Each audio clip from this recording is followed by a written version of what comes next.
Prantsuse autod on reeglina igavad, mõttetud ja lähevad kogu aeg katki. Aga neil aeg-ajalt õnnestus ka midagi tõsiselt ägedat teha. Minu kätte sattus näiteks üks Renault Velsatis. Tegemist on omaaegse Renault lipulaevaga ja viimase püüdlusega teha midagi luksuslikus segmendis.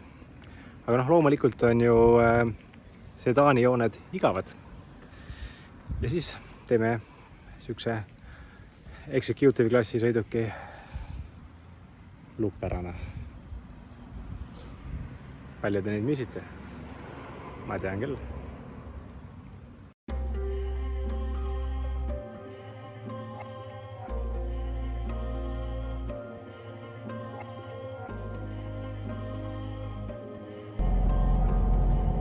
Renault Velsatis. Mida see nimi tähendab? See tuleneb kahest sõnast. Velocity ja satisfaction ehk siis rahulolu liikumisest. Ja see 2.2 diisel kuidagi liigub, aga rahulolu jätkub siin salongis küll ja veel. Sest need istmed on reaalselt suured, mugavad tugitoolid. Pehmed, mõnusad, siuksed, mille peal on mõnus siuke kaminas istuda ausalt öeldes. Siis kandub ka liikluses edasi, et tegelikult ei taha kiiresti sõita, sest temaga on mõnus kruiisida. Ja ütleme, et temaga ei olegi väga hea kiiresti sõita, sest et ta on hästi kõrge clearance'iga, üldse kõrge auto.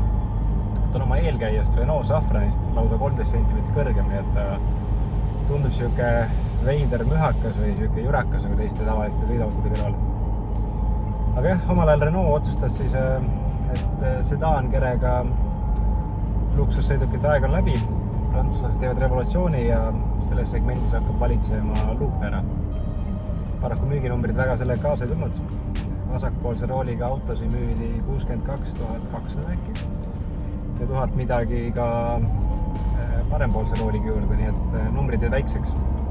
Ja kuna numbrid jäid väikseks, siis sai Renault iga müüdud Velsatise pealt 18 700 eurot miinust.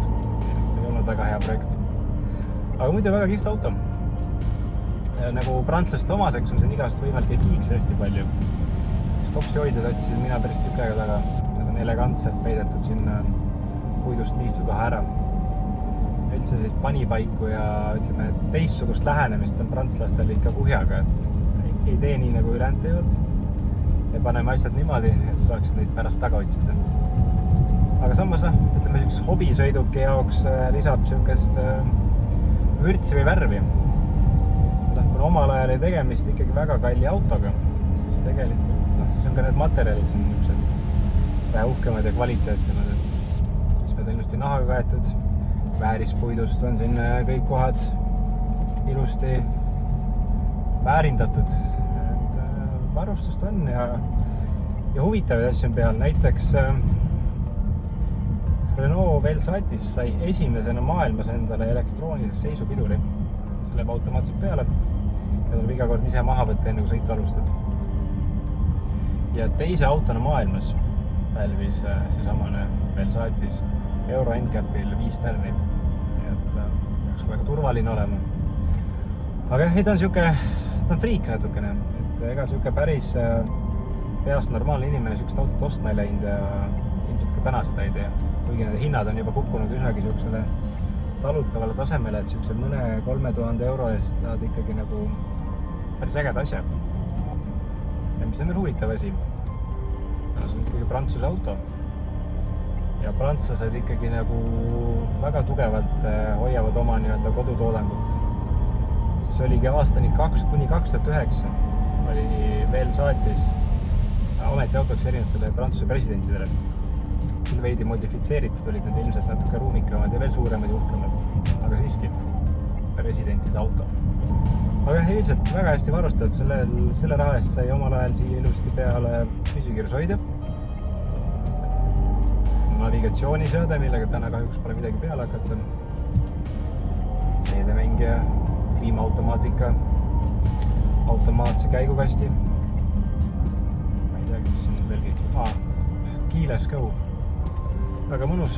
Konkreetsel autol ta muidugi töötab diagonaalis selles mõttes, et mõned andurid ei anna väga hästi ühendust.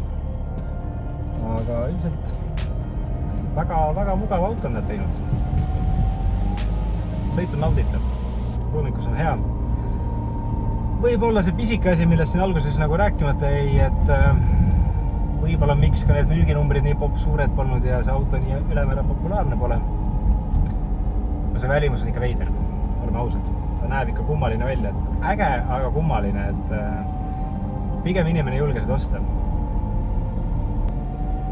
Mis muidugi jah, prantslaste juures on huvitav see, et prantslased armastavad oma autosid sama palju, kui nad armastavad oma naisi. Et Renault logo on ilmselgelt tuletatud ühest privaatsemast kehaosast. Võib-olla, ei ole kindel selles faktis, aga ma kahtlustan, et nii see on. Kuigi mul on üsna pikka kasvu ja väga pikkad jalgadega, mis tähendab seda, et mul iste on küllaltki tagapool, siis minu selja taga seda ruumi on väga palju. Et ta on ikkagi väga ruumikas, eriti see longi poolest. Ega seal pagasiruumis ka just kitsas pole, aga just jah, see ruumikuse kohta mitte midagi ette heita.